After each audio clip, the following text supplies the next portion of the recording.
الحمد لله كفى والسلام على عباده الذين اصطفى أما بعد أعوذ بالله من الشيطان الرجيم بسم الله الرحمن الرحيم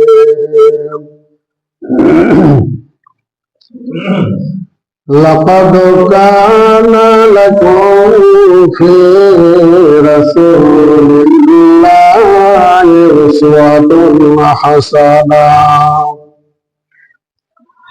وقال النبي صلى الله عليه وسلم إن من خياركم أحسنكم أخلاقا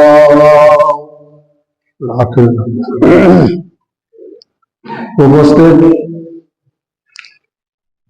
মুসলিম সমাজ সর্বাগ্রমী মহান স্রষ্টার প্রশংসা যে মহান রব্বুল আলামিন এই মানব জাতিকে জ্ঞান বিবেক বুদ্ধি বিবেচনা দিয়ে এই ভূমণ্ডলের মাঝে আবির্ভাব করেছেন। এই সংক্ষিপ্ত ভাষায় তার প্রশংসা করি, সকলে বলেন আলহামদুলিল্লাহ। অতঃপর তার প্রেরিত রাসূল পথ প্রদর্শক হযরত আহমদ মুস্তাফা মুহাম্মদ মুস্তাফা সকলে বলেন সাল্লাল্লাহু আলাইহি সাল্লাম প্রতি সহস্র দরুদ ও শান্তির ধারা বর্ষিত হোক। আল্লাহুম্মা সাল্লি আলাইহি আল্লাহুম্মা বারিক আলাইহি। ভাই সাহেব, আমি আপনাদের সম্মুখে মহাগ্রন্থ আল কোরআন থেকে একটি আয়াতের অংশ পরিবেশন করেছি। তার সাথে সাথে নবী মুহাম্মদ রাসূলুল্লাহ সাল্লাল্লাহু আলাইহি ওয়াসাল্লামের একটি হাদিস পাঠ করেছি। কোরআন ও হাদিসকে সামনে রেখে এই জুমার খুতবাকে সমাপ্ত করব। মা তাওফীক ইল্লা বিল্লাহ। তবে আজকে আমার আলোচনার বিষয় মানবতার পরিচয়। এমন কোন পদ্ধতি, কোন সিস্টেম, কোন নিয়ম নীতি আমরা যদি মেনে চলি বা মানি, তাহলে প্রকৃতপক্ষে আমরা মানুষ হব এবং আমাদের উত্তম মানুষ হিসাবে আমরা পরিচিত থাকব। আল্লাহ পাক রব্বুল আলামিন তার বান্দা বান্দীদেরকে একটা পথ নির্দেশিকা দিয়ে দিয়েছেন। সেটা কি? আল্লাহ পাক রব্বুল আলামিন বললেন, লাকাদ কানা লাকুম ফি রাসূলিল্লাহি উসওয়াতুন হাসানা। অবশ্যই তোমাদের জন্য রাসূল মুহাম্মদ সাল্লাল্লাহু আলাইহি সাল্লামের আদর্শ হলো অতি উত্তম আদর্শ।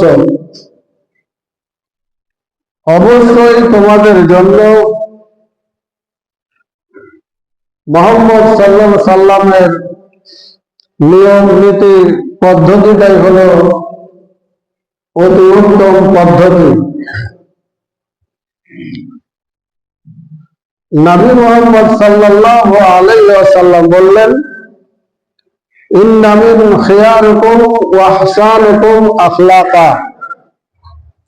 তোমাদের মধ্যে সবচাইতে দামি ব্যক্তি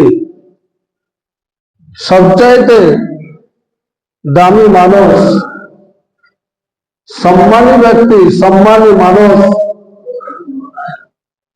ওটাই যার চরিত্র ভালো, যার আদর্শ ভালো, যার নিয়ম নীতি পদ্ধতি ভালো। এখন এমন কোন পদ্ধতি, এমন কোন আদর্শ নিয়ম নীতি মেনে যদি আমরা চলি, তাহলে সবচাইতে দামি মানুষ হতে পারবো। এই ব্যাপারে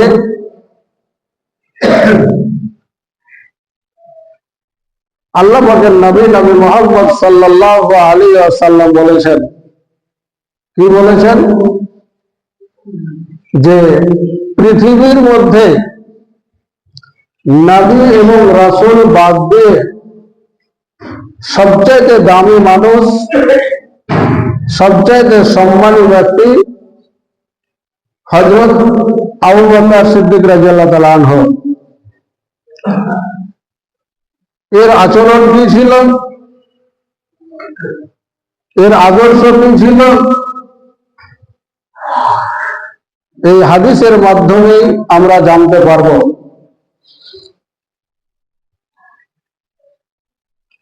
আবু দারদা রাদিয়াল্লাহু তাআলা আনহু উনি বলছেন, কালা কুনতু জালিসান ইনদা নবী সাল্লাল্লাহু আলাইহি ওয়াসাল্লাম।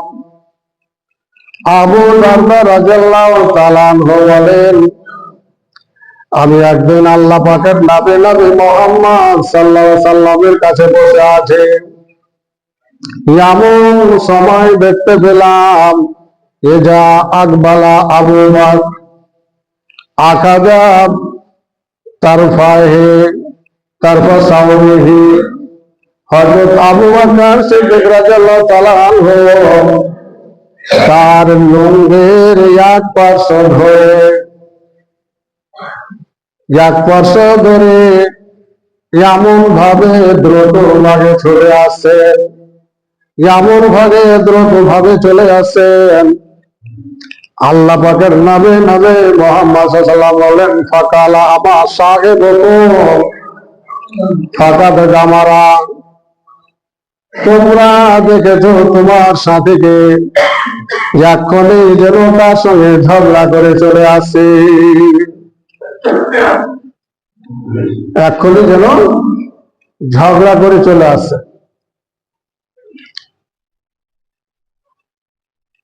ফাসাল্লামা, হযরত আবু বকর সিদ্দিক রাদিয়াল্লাহু তাআলা আনহু আসলেন আর সালাম দিলেন। ওই অবস্থায় আল্লাহ পাকের নবী মুহাম্মদ সাল্লাল্লাহু আলাইহি ওয়াসাল্লাম আবু বকরের চেহারার দিকে দেখছেন। আবু বকরের চেহারাটা যেন ঘাবড়ে আছে, মলিন হয়ে আছে, চিন্তায় চিন্তিত হয়ে আছে। আবু বকর রাদিয়াল্লাহু তাআলা আনহু বললেন, ওয়াতালা ইন্নী কানা বাইনি ওয়া বাইনা উমর রাদিয়াল্লাহু তাআলা আনহু শাইউন। হুজুর, আমার মধ্যে এবং উমরের মধ্যে কথা কাটাকাটি হয়ে যায়, কিছু তর্ক বিতর্ক হয়ে যায়। হুজুর, আমি তাকে উমরকে সর্বপ্রথম কিছু কথা, কটু কথা বলে ফেলেছি, কিছু অন্যায় কথা বলে ফেলেছি। ফাআসরাতু ইলাইহি হুজুর সুম্মা নাদামতু ফাসালতুহু আইয়াগফিরা লি ফাআবা। হুজুর, আমি উমরকে কটু কথা বলে ফেলেছি, প্রথমত অন্যায় কথা বলে ফেলেছি হুজুর। তাই আমি বলতে পারলাম, আমি একজন বড় মানুষ হয়ে, দামি মানুষ হয়ে, আমার একজন ছোট মানুষকে অন্যায় কথা বলে ফেললাম, এটা আমার উচিত হয়নি, এটা আমার ঠিক হয়নি হুজুর। তাই আমি লজ্জিত হয়ে, অপমানিত হয়ে, অনুতপ্ত হয়ে আমি তার কাছে ক্ষমা চাইলাম, তার কাছে আমি মাপ চাইলাম, কিন্তু সে আমাকে মাপ দিল না, আমাকে ক্ষমা করলো না, অস্বীকার করলো, অস্বীকার করলো। আলা ফাআকবালতু ইলাইকা, হুজুর, তাই আমি আপনার কাছে ছুটে আসলাম। এখন কি উপায় হবে যদি উমার আমাকে মাফ না করে, ক্ষমা না করে? তাহলে কিয়ামতের দিন আমার অবস্থা কি হতে পারে, কি হবে? হুজুর, তাই আমি ছুটে আসলাম আপনার কাছে। এখন কি করার কর্তব্য, কি করতে হবে?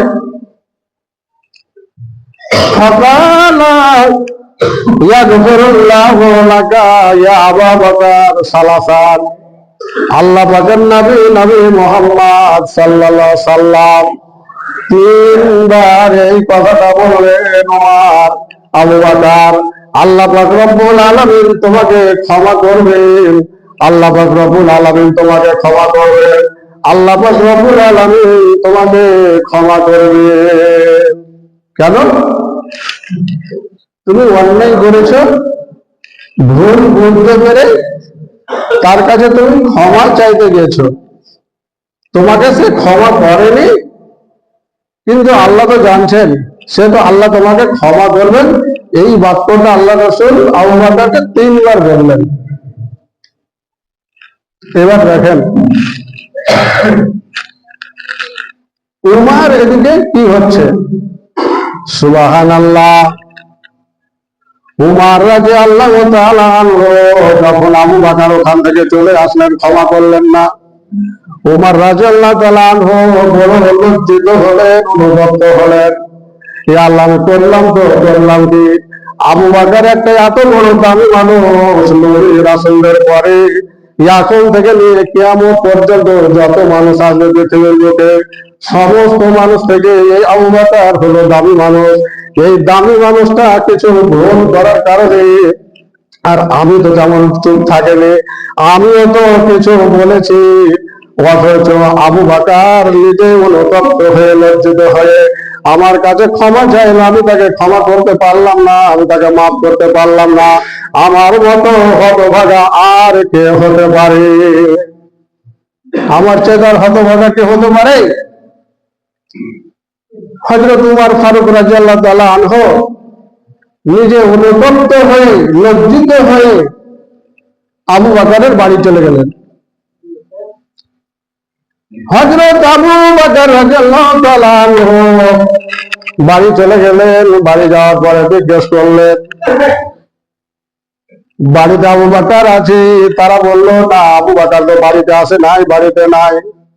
হযরত উমর বলতে পারলেন, ঠিক, উমর নবীর কাছে চলে গিয়েছেন। তাই উমর রাদিয়াল্লাহু তাআলা আনহু আল্লাহর নবীর কাছে চলে গেলেন, আর আল্লাহর নবীর কাছে গিয়ে দেখছেন আবু বকর বসে আছে। আবু বকর বসে আছেন। উমর যে ফাসাল্লামা, আল্লাহর নবীকে সালাম দিলেন।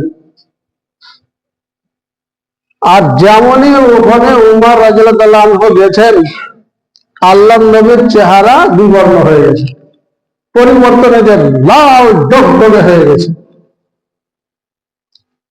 যে আবু বকরের মতো লোক কিছু বলায়, সে নিজে তোমার কাছে ক্ষমা চাইতে গেছে, তাকে তুমি ক্ষমা করতে পারো নি?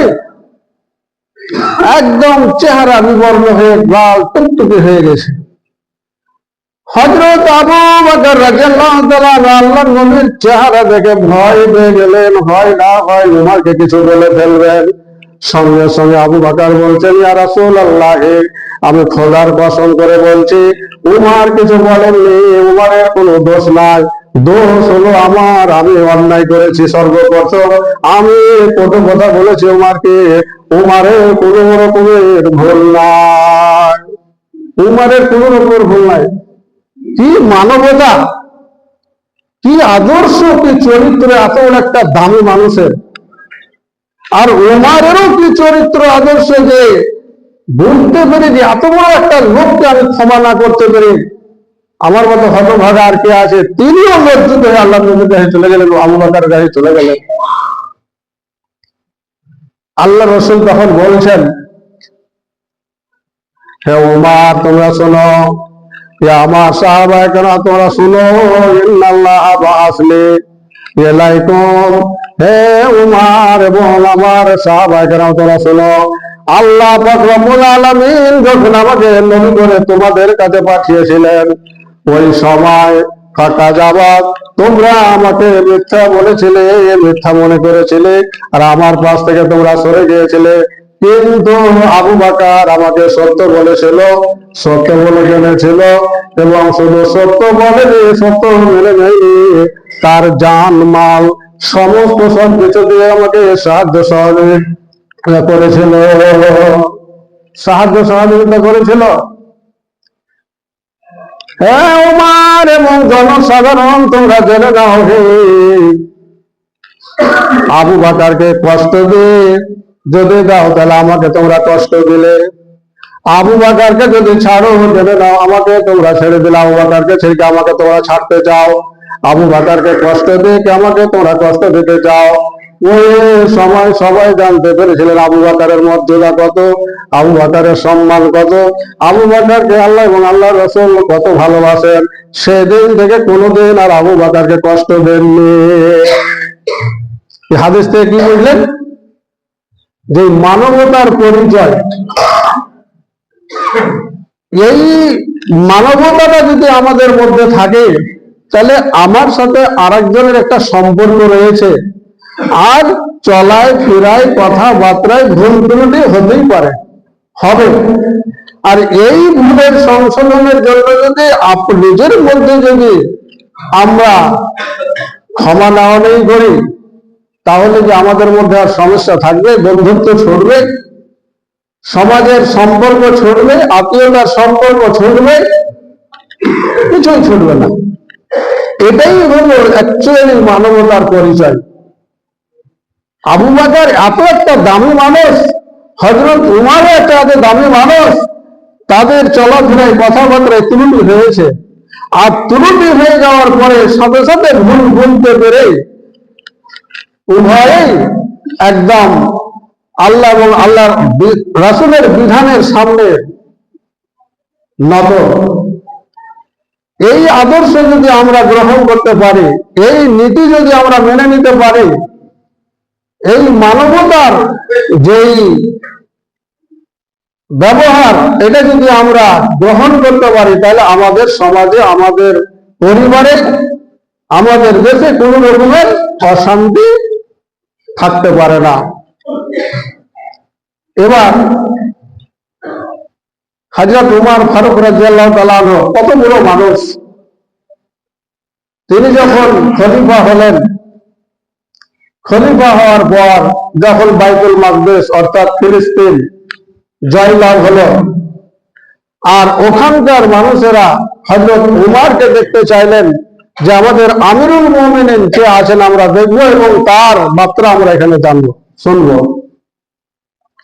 হযরত উমর ফারুক রাদিয়াল্লাহু তাআলা আনহু তিনি ওখানে যাওয়ার জন্য একটা ভৃত্যকে নিলেন, চাকর নিলেন, আর একটা উট নিলেন।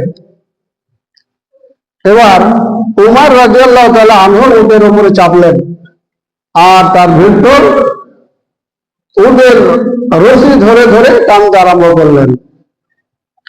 সুবহানাল্লাহ। কিছু দূর যাওয়ার পরে যখন দেখলেন যে আমার ভৃত্য ক্লান্ত হয়ে পড়েছে, ক্লান্ত হয়ে গেছে, মানুষ হিসাবে ক্লান্ত হবে, হযরত উমর ফারুক রাদিয়াল্লাহু তাআলা বললেন, আমার ভৃত্য তুমি দাঁড়াও, উটটাকে বসাও। উটটা বসানো হলো। এবার বললো তুমি এবার চেপে বসো, আর আমি এবার উটের লাগাম ধরে ধরে টানতে থাকবো। বৃদ্ধ বললেন, আমিরুল মুমিনিন খলিফাতুল মুসলিমিন গো, এটা কেমন কথা? এটা তো বড় আদবি অসম্মানে। আপনি আমাদের দেশের মালিক, আপনি আমাদের আমিরুল মুমিনিন, আমি আপনার চাকর, আমি আপনার ভৃত্য, এত বড় অসম্মানী কাজ করা যাবে না, এত বড় অসম্মানী কাজ করা যাবে না। আমিরুল মুমিনিন হযরত উমর রাদিয়াল্লাহু তাআলা আনহু বললেন, আমার ভৃত্য, আমিও মানুষ, তুমিও মানুষ, আমার শরীরে রক্ত মাংস আছে, তোমার শরীরে রক্ত মাংস আছে, মানুষ হিসাবে সমান। আমার যেমন ক্লান্তি আছে, তোমারও ক্লান্তি আছে, তুমি ক্লান্ত হয়েছে, এবার তুমি চেপে বসো, আমি কিছু দূর টেনে যাই, আমি কিছুটা পরিশ্রম করে কিছুটা ক্লান্ত হই। হযরত উমর ফারুক রাদিয়াল্লাহু তাআলা আনহু টানতে আরম্ভ করলেন। যাওয়ার পরে শেষ পর্যায়ে তার পানি হলো। ওই চাকরের গোলামের উটের উপরে চাপার সময় আসলো। হযরতে উমর ফারুক রাদিয়াল্লাহু তাআলা উটের লাগাম ধরে ধরে টানতে আছেন, আর ভেতর উটের উপরে সওয়ার হয়ে আছেন। ফিলিস্তিনের লোক, বাইতুল মুকাদ্দাসের লোক সবাই অপেক্ষা করতে আছে, চাতক পাখির মতো চেয়ে আছে কখন আমাদের আমিরুল মুমিনিন উমর ফারুক রাদিয়াল্লাহু তাআলা আসবেন, তাকে আমরা দেখবো, তার অভ্যর্থনা করব, তার সম্মান করব। এবার যখন ওখানে নিকটে গিয়েছে, হযরত উমর ফারুক রাদিয়াল্লাহু তাআলা তার উটের লাগাম ধরে ধরে টানতে আছে, আর ওই ভেতর উটের উপরে চেপে আছেন। সমস্ত মানুষ তাকে আমিরুল মুমিনিন বলে অভ্যর্থনা করতে যাচ্ছেন, সম্মান দিতে যাচ্ছেন। এবার ওই মুহূর্তে ওই চাকর বলছে, ওই ভেদ্য বলছে, ওগো শোনো, আমি আমিরুল মুমিনিন নয়, আমি আমিরুল মুমিনিন নয়, উমর ফারুক রাদিয়াল্লাহু আনহু নয়, যিনি উটের লাগাম ধরে ধরে টানছেন উনি হলেন আপনাদের আমিরুল মুমিনিন খলিফাতুল মুসলিমিন হযরত উমর ফারুক রাদিয়াল্লাহু আনহু। মানুষ দেখে আর শুনে অবাক হয়ে গেলেন, একজন দেশের আমিরুল মুমিনিন, মুসলমানদের নেতা, তার এই আচরণ, তার এই নীতি, তার এই মানবতা, সঙ্গে সঙ্গে মানুষ অবাক হয়ে যে আশ্চর্য হয়ে গেলেন যে সত্যিকারই মানুষ হতে হলে এরকমই আচরণ করতে হয় এবং এরকম আচরণের মানুষ হতে হয়। এই আচরণের, এই পদ্ধতির, এই আদর্শের যদি মানুষ থাকে, তাহলে আমাদের সমাজে, আমাদের দেশে কোনো রকমের সমস্যা থাকবে না, কোনোভাবে কোনো জিনিসের সমস্যা থাকবে না। আর একটা ছোট্ট করে জানা ঘটনা আপনাদের বলছি। হযরত উমর ফারুক রাদিয়াল্লাহু তাআলা আনহু, হযরত উমর ফারুক রাদিয়াল্লাহু তাআলা আনহু রাত্রে জনগণের খবর নিতে যেতেন যে কে কি অবস্থায় আছে। একদিন যাচ্ছেন, দেখছেন যে এক জায়গায় আলো জ্বলছে, ওখানে দূর থেকে দেখছেন কিছু বাচ্চা কাঁদছে আর বলছে, মা খেতে দাও, মা খেতে দাও। এই করতে করতে বাচ্চারা ঘুমিয়ে গেল। সুবহানাল্লাহ। আমিরুল মুমিনিন দৃশ্য দেখে ওই কাছে গেলেন, আখার কাছে গেলেন, গিয়ে দেখছেন মেয়েটাকে বলছেন, মা কি ব্যাপার, তুমি আখাতে জাল দিতে আছো, বাচ্চারা কাঁদতে আছে আর মা খেতে দাও, মা খেতে দাও বলতে আছে। এই করতে করতে বাচ্চারা যখন ঘুমিয়ে গেল, তুমি আখড়া থেকে হাঁড়িটা নামিয়ে দিলে আর বাচ্চাগুলোকে নিয়ে যে তুমি সরিয়ে দিলে, কারণটা কি? বলছে, জানি না আপনি কে, তবে আমার বাড়িতে কোনো খাওয়ার ব্যবস্থা নাই আর বাচ্চারা কাঁদছে, শরীরটা ক্ষুধার জন্য কাঁদছে, তাই আমি তারাকে সান্ত্বনা দেওয়ার জন্য আখাতে পাথর দিয়ে, হাঁড়িতে পাথর দিয়ে জাল দিতেছিলাম। আর এই করতে করতে বাচ্চারা যখন ঘুমিয়ে পড়ে যাবে, হাঁড়িটা নামিয়ে দেব আর বাচ্চারাকে আমি সরিয়ে দেবো, এই কাজ করতেছিলাম।